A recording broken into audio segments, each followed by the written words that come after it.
What is going on? What is going on, everybody?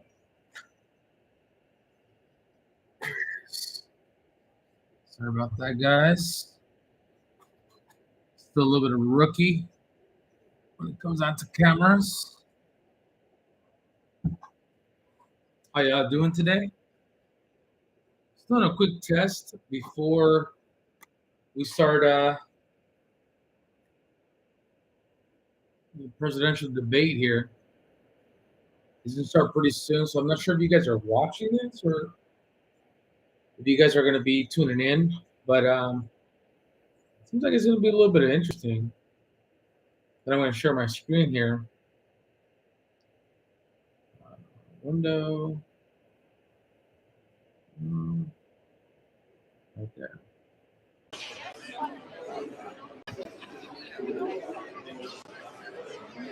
Can you guys see this okay?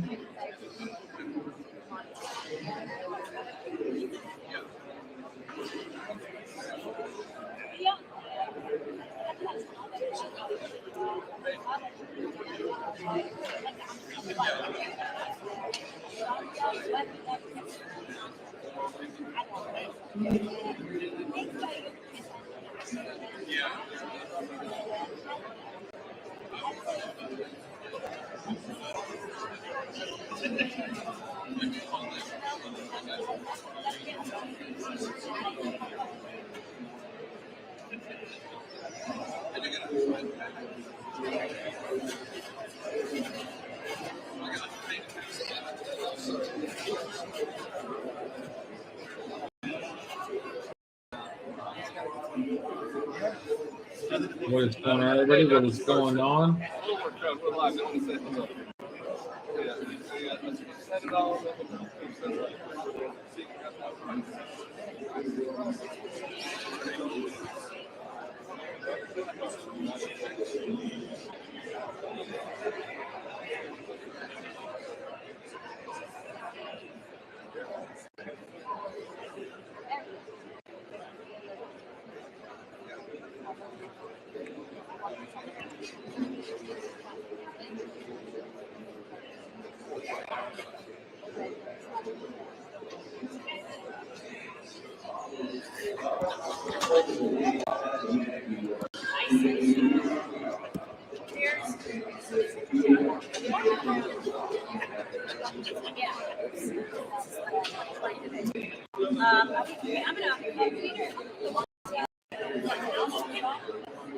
All right, seems like this podcast, Alabama checking in, Trump country.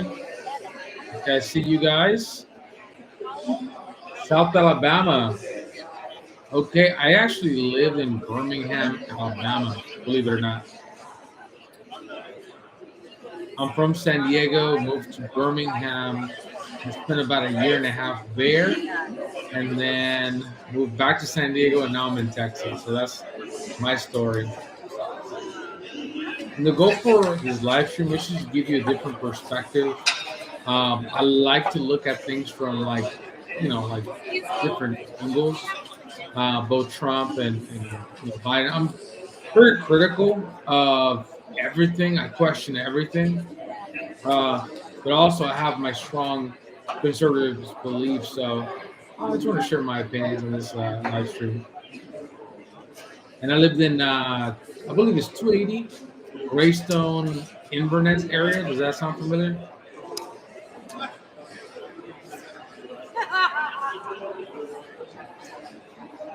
It seems like it's going to be a fun show. I think the debate is about 90 minutes. I could be wrong. But I'm not sure if I'm going to stay for the entire debate, but at least I want to get a good 30 minutes, 40 minutes in and give my perspective on the debate. It seems like whoever's already conservative, is already going to stick to Trump. Whoever is a liberal is going to be voting, obviously in the left. But I do think that a lot of people are waking up and are questioning. So, yeah, it should be fun. Nice. Okay, awesome. I've never been, but lived in Alabama, and it was definitely a culture shock. We were there for about a year and a half. and very lovely, very slow pace, which is could be a good thing. But for us, we're from San Diego. We're used to the fast life, and we're there for a job. So we enjoyed it while we were there. But awesome! Thank you so much for tuning in. This is my first live stream actually. So yeah, I think it's gonna start here in about a minute or two. Hopefully, it doesn't get too nasty. And I know the rules changed this time around. I think they're gonna have some type of timer, from my understanding. But we'll see what happens. We'll see what happens. Do you watch news like on CNN? They have Fox, and there's Newsmax, Daily Wire, Young Turks. What do you guys? Where do you guys get your news? I'm just curious.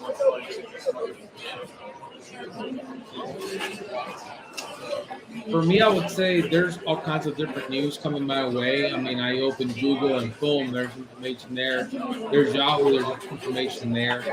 I try to watch a bunch of YouTube videos just so I can have an understanding of what's going on. And usually, people on the left have obviously a different opinion than people on the right. But for me, I like to hear both sides and kind of pray about, everything, and then from there make my own, opinion. But I don't know. Just curious, what do you guys do to get information on things that are going on, especially now with the wars, China, inflation, and everything. There's we have biased news for sure. Not knocking that. I mean, hey, they're there for a reason, but I like to have good debate. I think that's why I made this channel. I call it Crucial Conversations. The goal was to, get a layer deeper instead of surface level. And I really believe that moving forward, we're gonna see maybe not this election, but maybe like in 4 or 8 years, we're gonna see presidential candidates go to like a Joe Rogan show, and from there they're gonna be sitting down and really talking about the policies. Okay, so you said you're gonna be doing, let's say, take care of the homeless. How are you gonna do that? How are you gonna spend the money? Where are you gonna put that money? Okay, so are you gonna pass laws? Do you have to get congressmen in on this in order for it to be effective? Is this federal? Is it state? How much influence do we have over the city? So again, I think it's gonna be good. But again, this is just the beginning phases of, I would say, a new approach when it comes down to presidential debates. This is still old school. This is still like an old school way of doing things. Nothing wrong with that.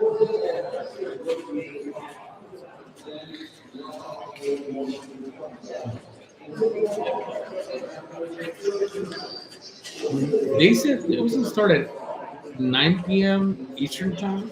It's already 8 and they have not started. I'm not sure what's going on, guys.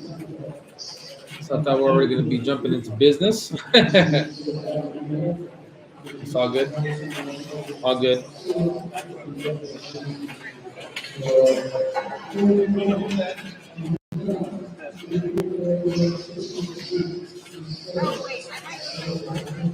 Below, let me know if you guys are interested in hearing about immigration, abortion, homeless, wars. I mean, there's so much nowadays. And what I would say is, dang, like, it's definitely a lot, right? So when it comes down to immigration, It seems like the government has not done anything about the situation, which is kind of interesting because, I mean, we're the most powerful nation in the world, the most influential at the moment, as of 2024. But yet we have never done anything about immigration or keeping our borders safe. That's kind of interesting. Also, when it comes down to like healthcare, it's kind of interesting that we have spent billions of dollars in wars and sending money to foreign aid to their countries, but we have never made an effort to take care of our veterans, to take care of our seniors, to take care of our own citizens. So that's kind of interesting. And if you guys are joining in the live, just let me know what you guys want to hear. You guys want to hear more about immigration, abortion, wars. There's a lot of Middle East conflict right now, so just let me know what you guys want to hear, so I could kind of get an idea too of moving forward what I could talk about in my channel. Because I can talk about immigration. I do have a connection with somebody that it has had somewhat of an influence. I'm going to say that at the border, but do understand that my parents came here illegally, and I was born here. However, I did not vote Democrat. The first time I voted, I didn't vote Democrat.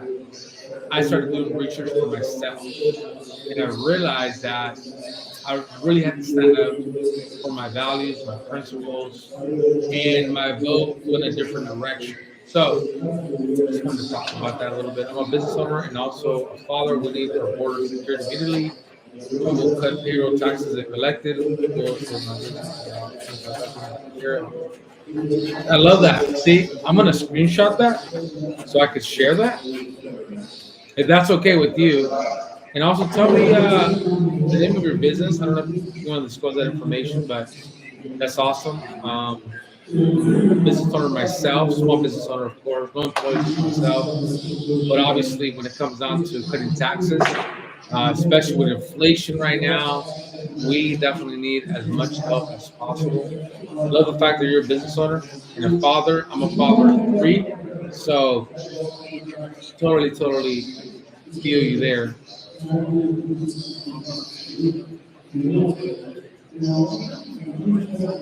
Things gonna start to the music change a little bit, but yeah, that's a lot in savings. 25,000 a year. I know that that's gonna go far, especially right now. I mean, people's grocery bills went from like 500 a month to 1,000 a month. So there's a lot of people hurting right now. And back to what I was saying, if you guys want to hear anything in particular, maybe more about religion, church, border immigration, wars, politics in general, just let me know in the chat. And I appreciate you tuning in as well. Again, this is my first time doing a live stream on YouTube, so it's a little bit intimidating, but I'm here. Again, I just want to be able to, maybe provide a different type of opinion or maybe challenge, some candidates, right? When it comes down to certain opinions. So I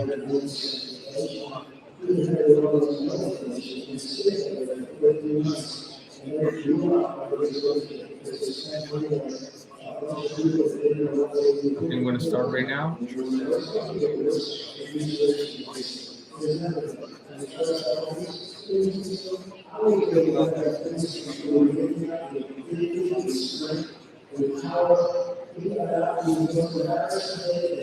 Awesome.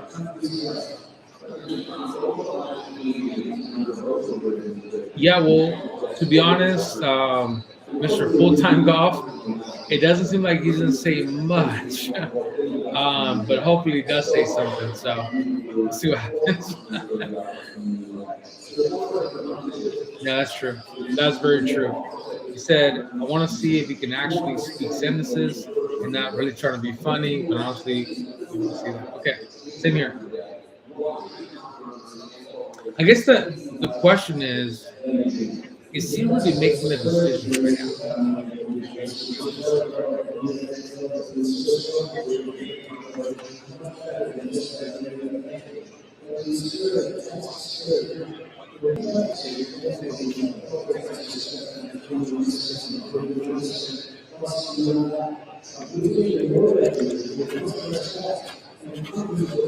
There's a little bit of a delay because it has not started yet, and I thought we're already good to go. So apologize on that.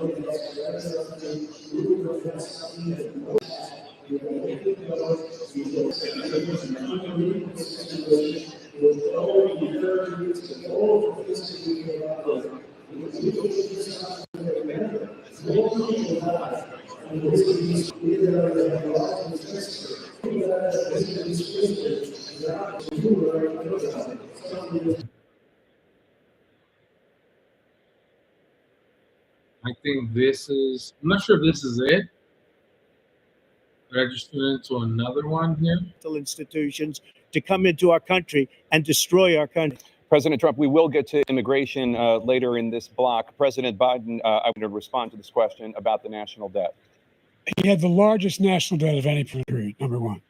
Number two, he got $2 trillion tax cut, very wealthy. What I'm going to do is fix the tax system. For example, we have 1,000 trillionaires in America. I mean, billionaires in America. And what's happening? They're in a situation where they, in fact, pay 8.2% in taxes. If they just paid 24%, 25%, either one of those numbers, they'd raise $500 billion dollars, I should say, in a 10-year period. We'd be able to wipe out his debt, we'd be able to help make sure that all those things we need to do, child care, elder care, making sure that we continue to strengthen our healthcare system, making sure that we're able to make every single solitary person eligible for what I've been able to do with the with the COVID. Excuse me, with dealing with everything we have to do with.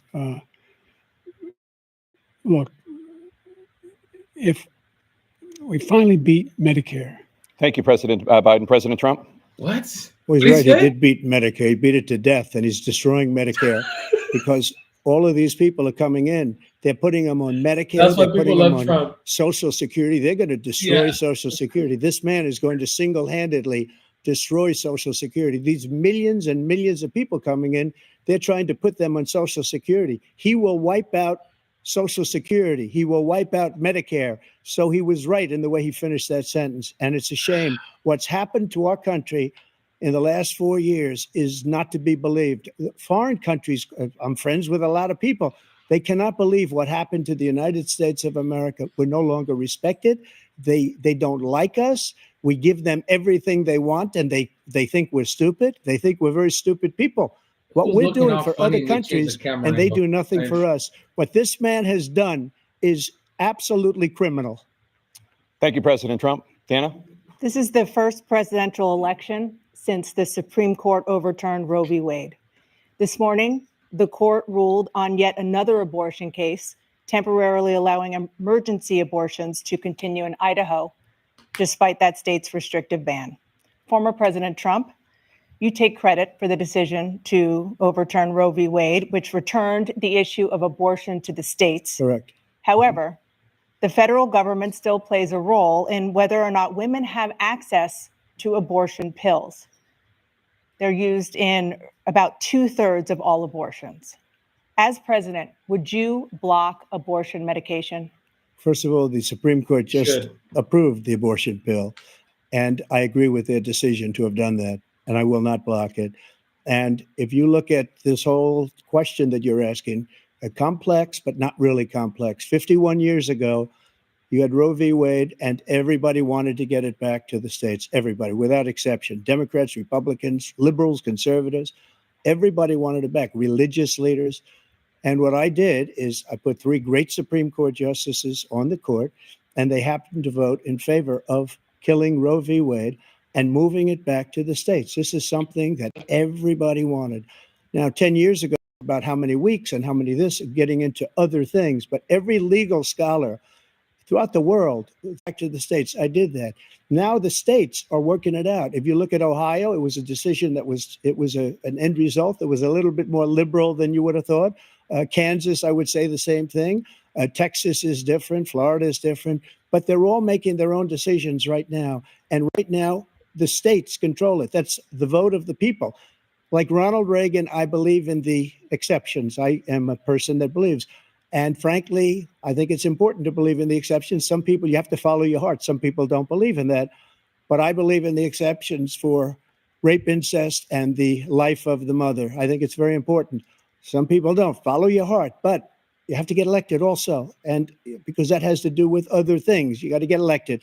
The problem they have is they're radical because they will take the life of a child in the 8th month, the 9th month, and even after birth. After birth, if you look at the former governor of Virginia, he was willing to do this. He said, we'll put the baby aside and we'll determine what we do with the baby, meaning we'll kill the baby. What happened is we brought it back to the states, and the country is now coming together on this issue. It's been a great thing. Thank you. President Biden? It's been a terrible thing, what you've done. The fact is that the vast majority of constitutional scholars supported Roe when it was decided, supported Roe. And that's this idea that they're all against it is just ridiculous. And this is the guy who says the state should be able to have it. We're in a state where in 6 weeks, you don't even know whether you're pregnant or not, but you cannot see a doctor, have him decide on what your circumstances are, whether you need help. The idea that states are able to do this is a little like saying we're going to turn civil rights back to the states, let each state have a different rule. Look, there's so many young women who have been, including a young woman who just was murdered, and he went to the funeral.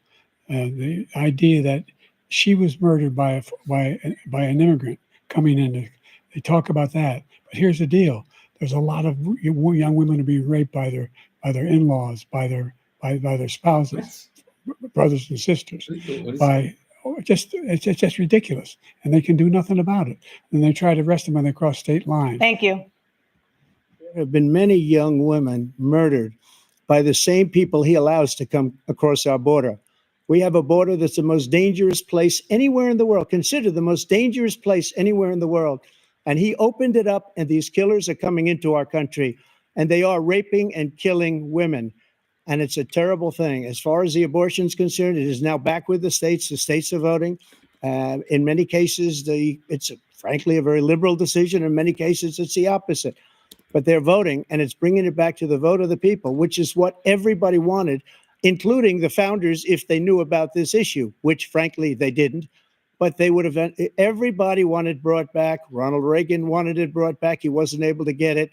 Everybody wanted it brought back, and many presidents had tried to get it back.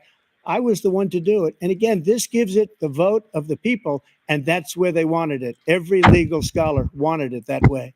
I understand what Staying on the Trevor's coming topic from, of but I think you abortion, should push President back more on Biden, 7 abortion. states, I'll let you do Want that. to be radical as This is well. the same topic. 7 states have no legal restrictions on how far into a pregnancy a woman can obtain an abortion. Do you support any legal limits on how late a woman should be able to terminate a pregnancy? I supported Roe v. Wade, which had 3 trimesters. First time is between the woman and the doctor. Second time is between the doctor and an extreme situation. The third time is between the doctor, between the woman and the state. The idea that the politicians, that the founders wanted the politicians to be the ones making decisions about women's health is ridiculous. That's the last. No politician should be making that decision.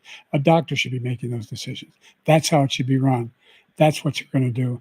And if I'm elected, I'm going to restore Roe v. Wade.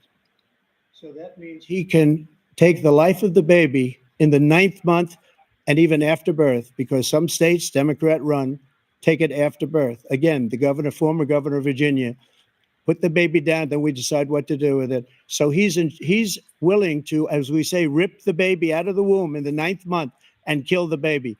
Nobody wants that to happen, Democrat or Republican. Nobody wants it to happen.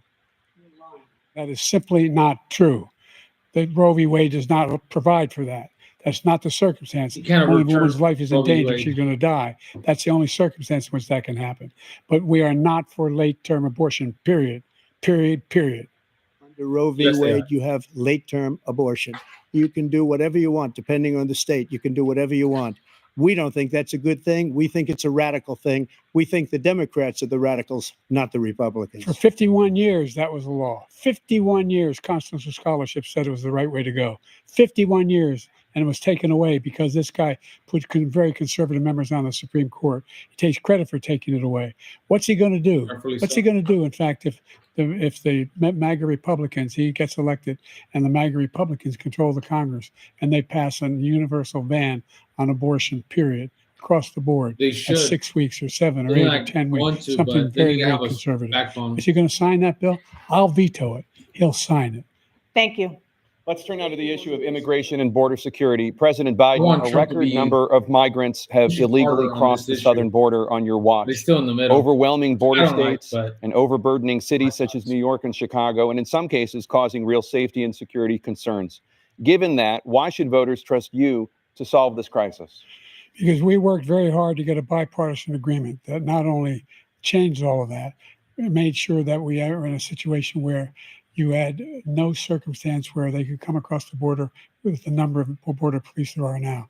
We significantly increased the number of asylum officers. Significantly, by the way, the Border Patrol endorsed my position. In addition to that, we found ourselves in a situation where when he was president, he was separating babies from their mothers, putting them in cages, making sure they were the families were separated. By the way. That's not the right way to go. What I've done since I've changed the law, what's happened, I've changed it in a way that now you're in a situation where there are 40% fewer people coming across the border illegally. That's better than when he left office. And I'm going to continue to move until we get the total ban on the total initiative relative to what we're going to do with more border patrol and more asylum officers. President Trump? I really don't know what he said at the end of that sentence. I don't think he knows what he said either. Look, we had the safest border in the history of our country. The border, all he had to do was leave it. All he had to do was leave it. He decided to open up our border, open up our country to people that are from prisons, people that are from mental institutions, insane asylum, terrorists. We have the largest number of terrorists coming into our country right now, all terrorists, all over the world, not just in South America, all over the world. They come from the Middle East, everywhere, all over the world, they're pouring in. China. And this guy just left it open. And he didn't need legislation because I didn't have legislation. I said, close the border. We had the safest border in history. In that final couple of months of my presidency, we had, according to Border Patrol, who is great, and by the way, who endorsed me for president, but I won't say that, but they endorsed me for president. Brandon, just speak to him. But look, we had the safest border in history. Now we have the worst border in history. There's never been anything like it. And people are dying all over the place, including the people that are coming up in caravans. Thank you, President Trump. President Biden? The only terrorist who's done anything crossing the border is one who came along and killed 3, under his administration, killed an Al-Qaeda person come in his administration, killed 3 American soldiers. That's the only terrorist that's there. I'm not saying that no terrorist ever got through, but the idea they're emptying their prisons, we're welcoming these people, that's simply not true. There's no data to support what he said. Once again, he's exaggerating, he's lying. President Trump, staying on the topic of immigration, you've said that you're going to carry out, quote, the largest domestic deportation operation in American history, unquote. Does that mean that you will deport every undocumented immigrant in America, including those who have jobs, including those whose spouses are citizens, and including those who have lived here for decades? And if so, how will you do it? Just 1 second. He said we killed 3 people. The people we killed are al-Baghdadi and Soleimani, the 2 greatest terrorists, biggest terrorists anywhere in the world. And it had a huge impact on everything, not just border, on everything. He's the one that killed people with the bad water, including hundreds of thousands of people dying and also killing our citizens when they come in. We are living right now in a rat's nest. They're killing our people in New York, in California, in every state in the union, because we don't have borders anymore. Every state is now a border. And because of his ridiculous, insane, and very stupid policies, people are coming in and they're killing our citizens at a level that we've never seen. We call it migrant crime. I call it Biden migrant crime. They're killing our citizens at a level that we've never seen before. And you're reading it like these 3 incredible young girls over the last few days. One of them, I just spoke to the mother, and they just had the funeral for this girl, 12 years old. This is horrible what's Yeah, that taken was place. horrible. What's taken place in our country, we're literally an uncivilized country now. He doesn't want it to be. He just doesn't know. He opened the borders. Nobody's ever seen anything like. And we have to get a lot of these people out, and we have to get them out fast because they're going to destroy our country. Just take a look at where they're living. They're living in luxury hotels in New York City and other places. Our veterans are on the street. They're dying because he doesn't care about our veterans. He doesn't care. He doesn't like the military at all. And he doesn't care about our veterans. Nobody been worse. I had the highest approval rating for veterans taking care of the VA. He has the worst. He's gotten rid of all the things that I approved. Choice that I got through Congress, all of the different things I approved, they abandoned. We had by far the highest, and now it's down in less than half because he's done all these great things that we did. And I think he did it just because I approved it, which is crazy. But he has killed so many people at our border by allowing all of these people to come in. And it's a very sad day in America. President Biden, you have the mic. Every single thing he said is a lie. Every single one. For example, veterans are a hell of a lot better off since I passed the PACT Act. 1 million of them now have insurance, and their families have it. Their families have it because what happened, whether it was Agent Orange or burn pits, they're all being covered now. And his group opposed that. We're also in a situation where we have great respect for veterans. My son spent a year in Iraq, living right next to one of those burn pits, came back with stage 4 glioblastoma. I was recently in France for D-Day, and I spoke all about those heroes that died. I went to the World War I cemetery he refused to go to. He was standing with his 4-star general, and he told me, he said, I don't want to go in there because they're a bunch of losers and suckers. My son was not a loser, was not a sucker. You're the sucker. You're the loser. President Trump? First of all, that was a made-up quote, suckers and losers. They made it up. It was in a third-rate magazine that's failing, like many of these magazines. He made that up. He put it in commercials. We've notified him. We had 19 people that said I didn't say it. And think of this. Who would say I'm at a cemetery or I'm talking about our veterans? Because nobody's taken better care. I'm so glad this came up and he brought it up. There's nobody that's taken better care of our soldiers than I have. To think that I would, in front of generals and others, say suckers and losers. We have 19 people that said it was never said by me. It was made up by him, just like Russia was made up, just like the 51 intelligence agents are made up. Just like the new thing with the 16 economists, the same thing. 51 intelligence agents said that the laptop was Russia disinformation. It wasn't. That came from his son, Hunter. It wasn't Russia disinformation. He made up the suckers and losers, so he should apologize to me right now.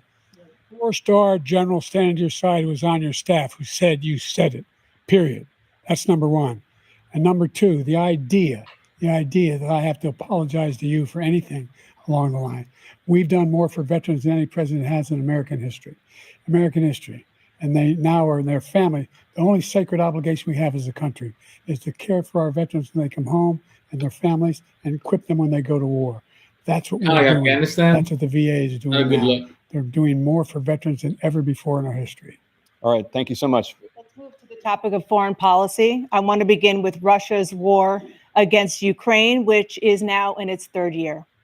Former President Trump, Russian President Vladimir Putin says he'll only end this war if Russia keeps the Ukrainian territory it has already claimed and Ukraine abandons its bid to join NATO. Are Putin's terms acceptable to you? First of all, our veterans and our soldiers can't stand this guy. They can't stand him. They think he's the worst commander-in-chief, if that's what you call him, that we've ever had. They can't stand him. So let's get that straight. Yeah. And they like me more than just about any of them. Hey, that's true. And that's based on every single bit of information. Even if you're Democrat, as far as Russia and Ukraine, if we had a real president, the president that knew, that was respected by Putin, he would have never invaded Ukraine. A lot of people are dead right now, much more than people know. You know, they talk about numbers. You can double those numbers, maybe triple those numbers. He did nothing to stop it. In fact, I think he encouraged Russia from going in. I'll tell you what happened. He was so bad with Afghanistan. It was such a horrible embarrassment, most embarrassing moment in the history of our country, that when Putin watched that and he saw the incompetence, that he should have fired those generals, like I fired the one that you mentioned. And so he's got no love lost, but he should have fired those generals. No general got fired for the most embarrassing moment in the history of our country, Afghanistan, where we left billions of dollars of equipment behind. We lost 13 beautiful soldiers, and 38 soldiers were in it. And by the way, we left people behind too. We left the citizens behind. Yeah. When Putin saw that, he said, you know what? I think we're going to go in and maybe take this was his dream. I talked to him about it, his dream. The difference is he never would have invaded Ukraine. Never. Just like Israel would have never been invaded in a million years by Hamas. You know why? Because Iran was broke with me. I wouldn't let anybody do business with them. They ran out of money. They were broke. They had no money for Hamas. They had no money for anything. No money for terror. That's why you had no terror at all during my administration. This place, the whole world is blowing up under him. President Biden? I've never heard so much malarkey in my whole life. Look, the fact of the matter is the situation where, let's take the last point first. Iran attacked American troops, caused brain damage for a number of these troops, and he did nothing about it. Recently, not when he was president. They attacked. He said they're just having headaches. That's all it is. He didn't do a thing when the attack took place, number one. Number two, we got over 100,000 Americans and others out of Afghanistan during that airlift. Number three, we found ourselves in a situation where, if you take a look at what Trump did in Ukraine, this guy told Trump, do whatever you want and do whatever you want. And that's exactly what Trump did to Putin, encourage him, do whatever you want. And he went in. And listen to what he said when he went in. He was going to take Kyiv in 5 days, remember? Because it's part of the old Soviet Union. That's what he wanted to reestablish, Kyiv. And he, in fact, didn't do it at all. He wasn't able to get it done. And they've lost thousands and thousands of troops, 500,000 troops. President Trump, I never said that. For 1 minute, I just want to go back to my original question, which is, are Putin's terms acceptable to you? Keeping the territory in Ukraine? No, they're not acceptable. But look, this is a war that never should have started. If we had a leader in this war, he led everybody along. He's given $200 billion now or more to Ukraine. He's given $200 billion. That's a lot of money. I don't think there's ever been anything like it. Every time that Zelensky comes to this country, he walks away with $60 billion. He's the greatest salesman ever. Yeah. And I'm not knocking him. I'm not knocking anything. I'm only saying he should, though. The money that we're spending on this war, and we shouldn't be spending, it should have never happened. I will have that war settled between Putin and Zelensky as president-elect before I take office on January 20th. I'll have that war settled. People being killed so needlessly, so stupidly, and I will get it settled, and I'll get it settled fast before I take office. President Biden, you have a minute. The fact is that Putin is a war criminal. He's killed thousands and thousands of people. And he has made one thing clear. He wants to reestablish what was part of the Soviet Empire, not just a piece. He wants all of Ukraine. That's what he wants. And then you think he'll stop there? Do you think he'll stop when if he takes Ukraine? What do you think happens to Poland? What do you think of Belarus? What do you think happens to those NATO countries? And so if you want a war, you ought to find out what he's going to do, because if in fact he does what he says and walks away, by the way, all that money we give Ukraine are from weapons we make here in the United States. We give them the weapons, not the money at this point. And our NATO allies have produced as much funding for Ukraine as we have. That's why we're strong. That's crazy. Thank you. Moving on to the Middle East. In October, Hamas attacked Israel, killing more than 1,000 people and taking hundreds of hostages. Among those held and thought to still be alive are 5 Americans. Israel's response has killed thousands of Palestinians and created a humanitarian crisis in Gaza. President Biden, you've put forward a proposal to resolve this conflict, but so far Hamas has not released the remaining hostages, and Israel is continuing its military offensive in Gaza. So what additional leverage will you use to get Hamas and Israel to end the war? You have 2 minutes. Number one, everyone from the United Nations Security Council straight through to the G7 to the Israelis and Netanyahu himself have endorsed the plan I put forward, which has 3 stages to it. The first stage is trade the hostages for a ceasefire. Second phase is a ceasefire with additional conditions. The third phase is the end of the war.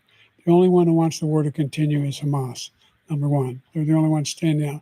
We're still pushing hard to get them to accept. In the meantime, what's happened? In Israel, we're finding the only thing I've denied Israel was 2,000-pound bombs. They don't work very well in populated areas. They kill a lot of innocent people. We're providing Israel with all the weapons they need and when they need them. And by the way, I'm the guy that organized the world against Iran when they had a full-blown intercontinental ballistic missile attack on Israel. No one was hurt. No one Israeli was accidentally killed, and it just stopped. We saved Israel. We are the biggest producer of support for Israel of anyone in the world. And so they're two different things. Hamas cannot be allowed to be continued. We continue to send our experts and our intelligence people as to how they can get Hamas like we did bin Laden. You do it. And by the way, they've been weakened, Hamas, greatly weakened, and they should be. They should be eliminated. But you've got to be careful for using certain weapons among population centers. Just going back to Ukraine for 1 second. We have an ocean separating us. The European nations together have spent 100 billion, or maybe more than that, less than us.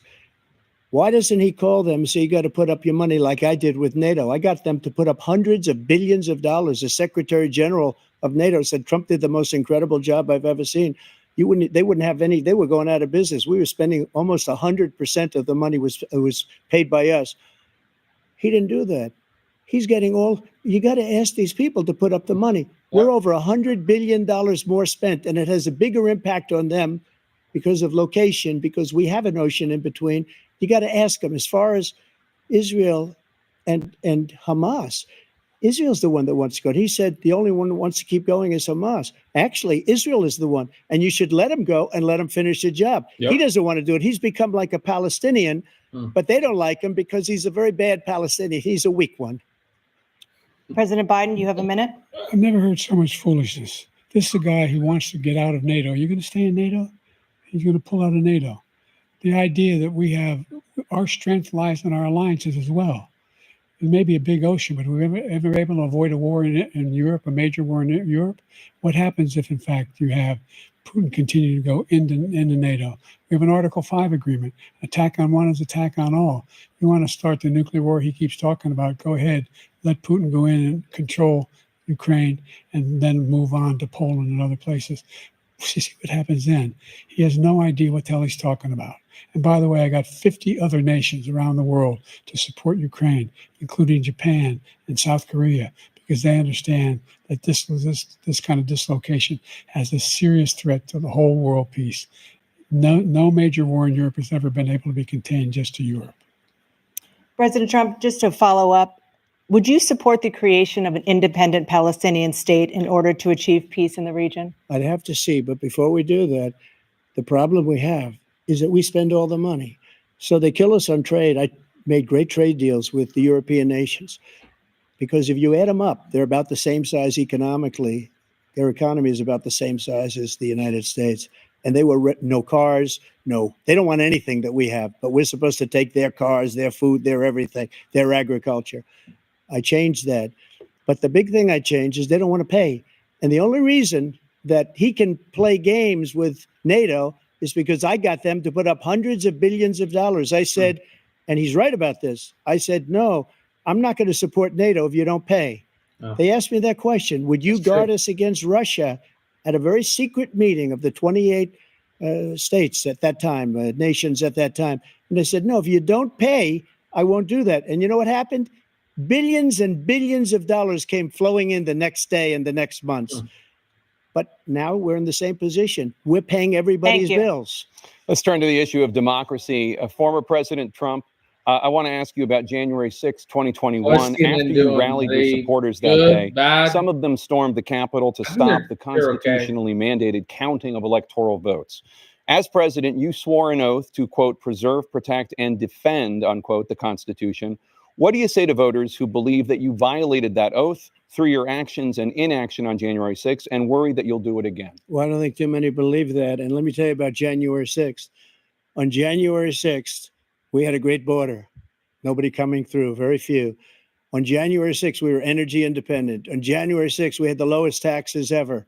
We had the lowest regulations ever. On January 6th, we were respected all over the world. All over the world, we were respected. And then he comes in, and we're now laughed at. We're like a bunch of stupid people.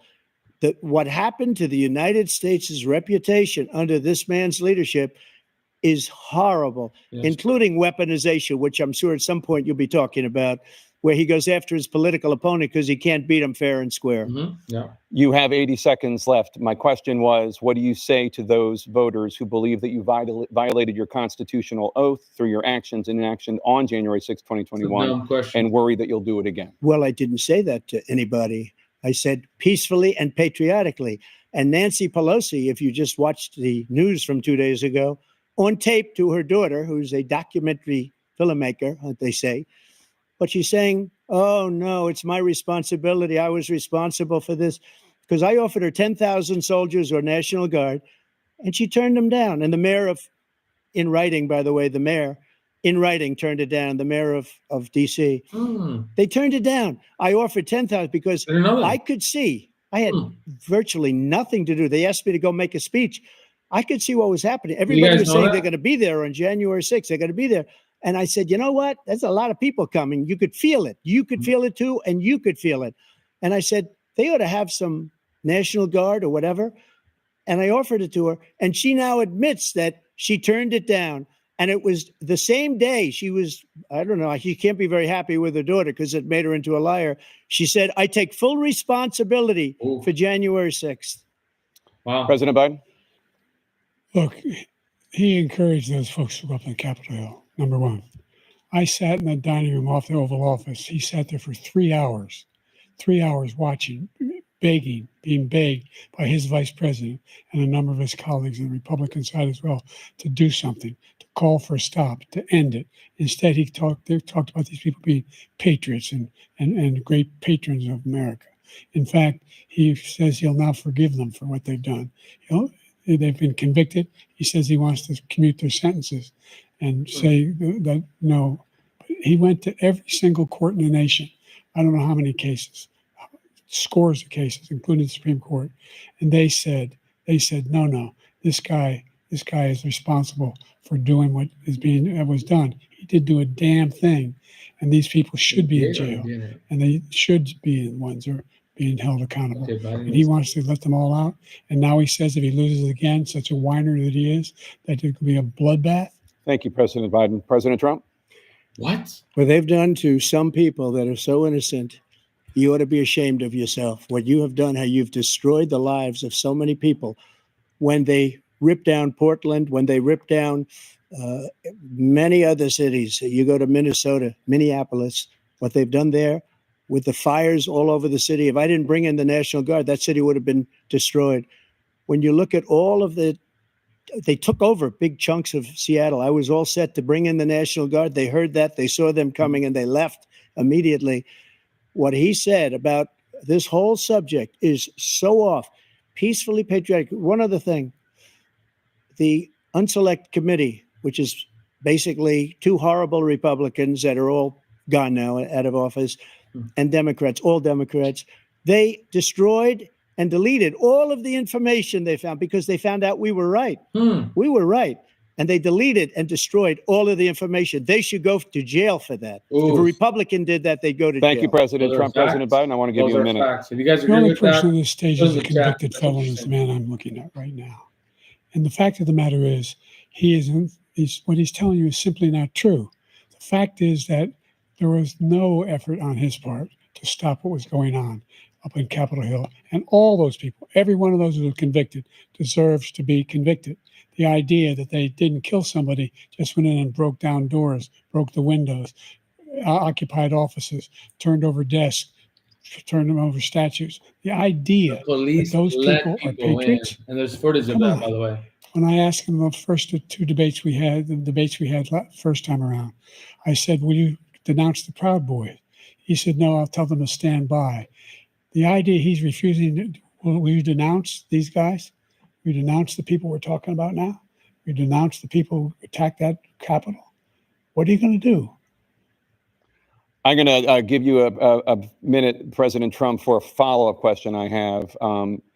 After a jury convicted you of 34 felonies last month, you said if reelected, you would, quote, have every right to go after, unquote, your political opponents. You just talked about members of the Select Committee on January 6th going to jail. Your main political opponent is standing on stage with you tonight. Can you clarify exactly what it means about you feeling you have every right to go after your political opponents? Well, I said my retribution is going to be success. We're going to make this country successful again, because right now it's a failing nation. My retribution is going to be success. But when he talks about a convicted felon, his son is a convicted felon at a very high level. His son is convicted, going to be convicted probably numerous other times. Should have been convicted before, but his Justice Department let the statute of limitations lapse on the most important things. But he could be a convicted felon as soon as he gets out of office. Joe could be a convicted felon with all of the things that he's done. He's done horrible things. All of the death caused at the border, telling the Ukrainian people that we're going to want $1 billion or you change the prosecutor. Otherwise, you're not getting $1 billion. If I ever said that, that's quid pro quo. That we're not going to do anything. We're not going to give you $1 billion unless you change your prosecutor, having to do with the son. This man is a criminal. This man, you're lucky. You're lucky. I did nothing wrong. We'd have a system that was rigged and disgusting. I did nothing wrong. Thank you, President Trump. President Biden, you have said, I'm coming right to you, Hopefully sir. Trump does something, though. Well, you want to respond? Go ahead. I'll give you a minute to respond. The idea that I did anything wrong relative to what you're talking about is outrageous. It's simply a lie, number one. Number two, the idea that you have a right to seek retribution against any American just because you're president is wrong. It's simply wrong. No president's ever spoken like that before. No president in our history. Biden is doing it right now.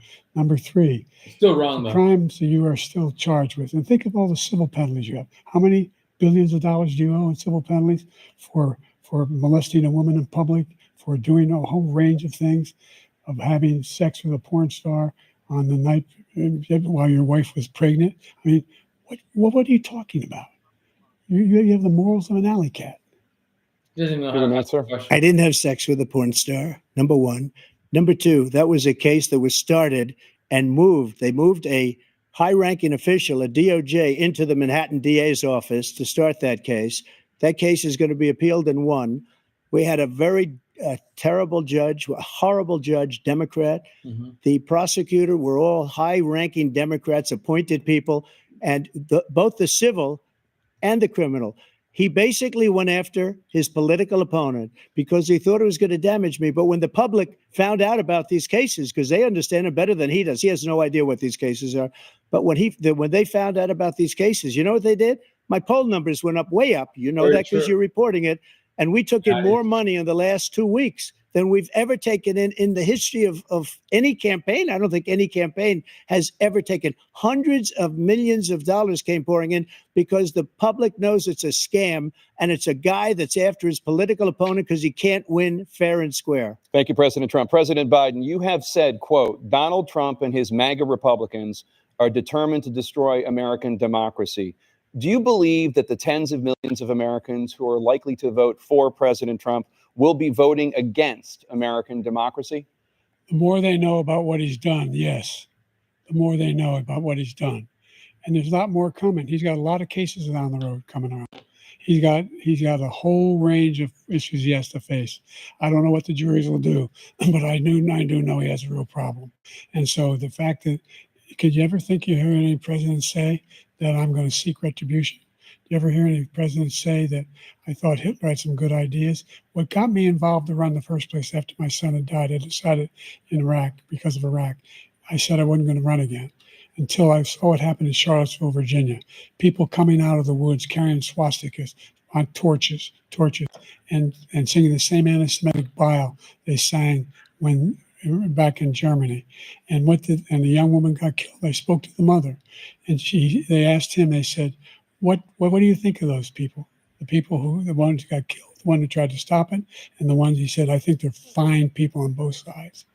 What American president would ever say Nazis coming out of fields carrying torches, singing the same anti-Semitic bile, carrying swastikas were fine people? This is the guy who says Hitler's done some good things. I'd like to know what they are. The good things Hitler's done, that's what he said. This guy has no sense of American democracy. President Trump. Jake, both of you know that story has been totally wiped out, because when you see the sentence, it said 100% exoneration on that. So he just keeps it going. He says he ran because of Charlottesville. He didn't run because of Charlottesville. He ran because it was his last chance. He's not equipped to be president. You know it, and I know it. It's ridiculous. We have a debate. We're trying to justify his presidency. His presidency, he's without question the worst president, the worst presidency in the history of our country. We shouldn't be having a debate about it. There's nothing to debate. He made up the Charlottesville story, and you'll see it's debunked all over the place. Every anchor has, every reasonable anchor has debunked it. And just the other day, it came out where it was fully debunked. It's a nonsense story. He knows that, and he didn't run because of Charlottesville. He used that as an excuse to run. President Biden. And debunked. It happened. All you have to do is listen to what was said at the time.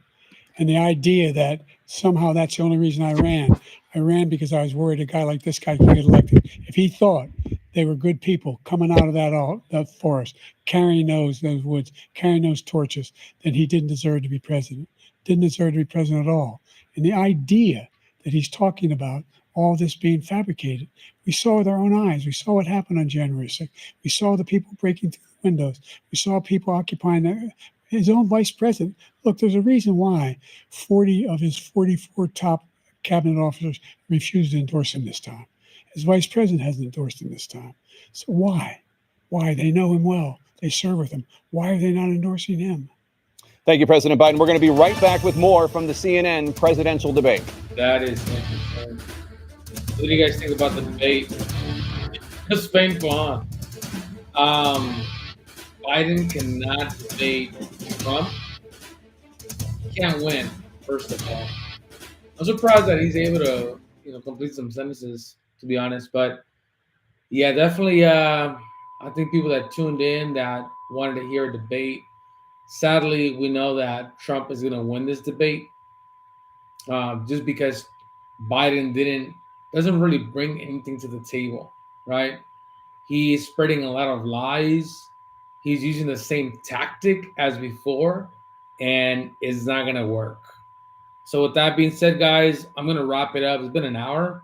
There's other channels where you can tune in and, get the stream live. But in the comment section, just let me know. You guys want me to talk more about politics, human trafficking, marriage, want me to talk more about church issues, business. You guys let me know. I'm an open book. With that being said, guys, keep fighting the good fight. Stay in prayer. Stay dangerous. And I'm out.